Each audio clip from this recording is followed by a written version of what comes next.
పిడుగుల నుండి రక్షణ. ఆకాశంలా నల్లని మబ్బులు, మెరుపులు, ఉరుములు, వేగంగా వీచేడి గాలులు పిడుగుపాటుకు సంకేతాలు.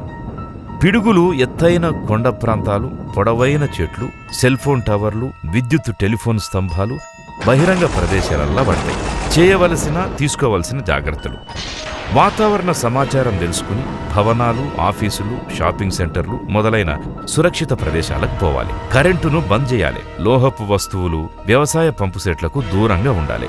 బహిరంగ ప్రదేశాలలో ఉంటే మోకాల మధ్య తల నుంచి 2 చేతులతోనే చెవులు మూసుకోవాలి. గుర్తుంచుకోండి, ఆరుబయట ప్రదేశాలల్లా తిరగకూడదు. ఆశ్రయం కోసం చెట్ల కిందకు పోకూడదు. లోహపు పైపుల నుంచొచ్చే నీళ్లు తాగొద్దు. సెల్ ఫోన్ వాడొద్దు.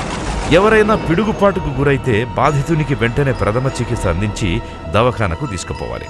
జాగ్రత్తగా ఉందాం. పిడుగుపాటుకు జీవితాలు బలిగాకుండా కనీస జాగ్రత్తలు తీసుకుందాం. ఈ ప్రకృతి వైపరీత్యం నుంచి మనల్ని మనం కాపాడుకుందాం. పిడుగుపాటు నుంచి రక్షణ, సంపూర్ణ ప్రాణరక్షణ.